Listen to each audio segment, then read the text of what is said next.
اس نے سب کو اپنے لپیٹ میں لے رکھا ہے، اس کو کوئی چیز ٹالنے والی نہیں۔ موت کو اگر حکومت کے ذریعے ٹالا جاتا تو فرعون کو کبھی موت نہیں آتی، موت کو اگر وزارت کے ذریعے ٹالا جاتا تو حامان و محمود کو کبھی موت نہیں آتی، موت کو اگر حکمت و دانائی کے ذریعے ٹالا جاتا تو لقمان علیہ السلام کو کبھی موت نہیں آتی، موت کو اگر دعاؤں کے ذریعے ٹالا جاتا تو ابو جالینوس کو کبھی موت نہیں آتی، موت کو اگر طاقت و قوت کے ذریعے ٹالا جاتا رستم و سہراب کو کبھی موت نہیں آتی۔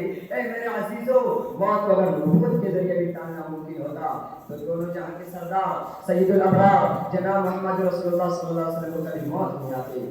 روزانہ ایک فرشتہ اعلان کرتا ہے، الا یا ساکن القصور المعلی ستدفن عن قریب التراب، اے بلند والا محلات میں رہنے والے خبردار، تجھے عن قریب مٹی میں دفن ہونا ہے۔ اے عزیزو، آج ہمیں کیا معلوم جو ہمارا آج ہمیں کیا معلوم جو کپڑا ہمارا کفن بننے والا ہے وہ دکان پر فروخت ہونے کے واسطے آ چکا ہے۔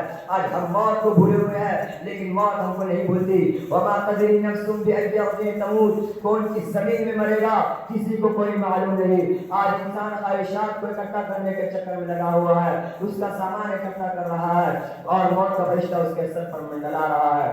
کاش آج کا انسان زندگی کے ہر دن کو آخری دن تصور کرتا اور کامیاب ہو جاتا۔ اسی لیے کسی شاعر نے کئی خوب کہا ہے، اے بے خبر حیات کا کیا اعتبار ہے، اے بے خبر حیات کا کیا اعتبار ہے، ہر وقت موت سر پر بشر کے سوال ہے۔ میرے دوستو، حضرت عمر فاروق ایک مرتبہ ایک جنازے کے ساتھ قبرستان گئے، جا کر ایک علاحدہ جگہ پر بیٹھ کر سوچنے لگے۔ کسی نے عرض کیا، امیر المؤمنین آپ تو جنازے کے ولی ہیں، آپ یہ علاحدہ جا کر بیٹھ گئے۔ فرمایا، لوگوں مجھے ایک قبر کی آواز دی اور مجھ سے یوں کہا، اے عمر تم مجھ سے یہ کیوں نہیں پوچھتا کہ میں آنے والوں کے ساتھ کیا کیا کرتے ہو؟ تو میں نے کہا ضرور بتائیے۔ عمر زاروں بتا رونے لگے۔ قبر نے کہا، اے عمر میں اس کا کفن پھاڑ دیتی ہوں، اس کے بدن کے ٹکڑے ٹکڑے کر دیتی ہوں، اس کا گوشت کھا جاتی ہوں، اس کی ہڈیوں کو دوسری ہڈیوں میں داخل کر دیتی ہوں، اس کا برا سے برا حال کر دیتی ہوں۔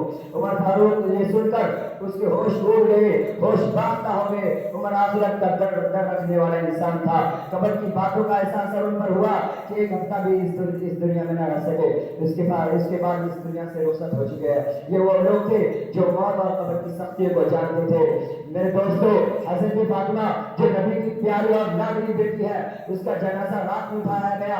جب قبرستان لے جایا گیا تو حضرت ابوذر غفاری نے جوش میں آ کر قبر سے کہا، یا قبر هل تدری من التي جئنا بها إليك؟ هذه بنت رسول الله صلی اللہ علیہ وسلم، هذه زوجة علي المرتضى، هذه فاطمة الزہرا، هذه ام الحسین۔ اے قبر، تجھے معلوم بھی ہے کہ ہم نے کس کے جنازے بلائے ہیں؟ یہ بیٹی ہے رسول اللہ صلی اللہ علیہ وسلم کی، یہ بیوی ہے شیر خدا علی بن مرتضیٰ کی، یہ والدہ ہے شہید کربلا کی، یہ حضرت فاطمہ ہے۔ اے خبردار، اے خبردار، تو کہیں غفلت میں اس کی شان میں گستاخی نہ کر بیٹھے۔ تو قبر سے آواز آئی، یا ابا ذر لست انا موضع حسب ولا نسب انا موضع عمل صالح۔ اے ابو ذر، قبر حسب و نسب بیان کرنے کی جگہ نہیں ہے، یہاں تو عمل صالح کام آئیں گے، یہاں وہی آرام پائے گا جس کا دل مسلمان ہوگا، جس کے پاس نیک اعمال ہوں گے۔ دوستو، قبر سے یہ نہیں کہنا کہ یہ گورنر ہے، اس کو کچھ نہیں کہنا، یہ صدر ہے، اس کو چھوڑ دینا، یہ بادشاہی وقت کا بیٹا ہے، اس پر سختی نہ کرنا، یہ نبی کی اولاد ہے، اس کا ادب کرنا، یہ اونچے حسب و نسب والا ہونا وہاں کچھ کام نہ آئے گا۔ مرنے کے بعد یہ نہیں کہیں گے کہ یہ صدر ہے، بلکہ یہ کہیں گے کہ لاش ہے، لاش۔ مرنے کے بعد عہدے ختم، گورنر کی گورنری ختم، ڈاکٹر کی ڈاکٹری ختم، وکیل کی وکالت ختم، وزیر کی وزارت ختم، انجینئر کی انجینئرنگ ختم، اسی وقت دوسرا منتخب کر لیتے ہیں۔ بھائیوں، وہاں کے لیے ہم نے کیا تیاریاں کر رکھی ہے؟ وہاں کے لیے تیاری کرو۔ اللہ ہم سب کو موت کی سختی اور قبر کے عذاب سے حفاظت فرمائے۔ آمین۔ واخر دعوانا الحمد للہ رب العالمین۔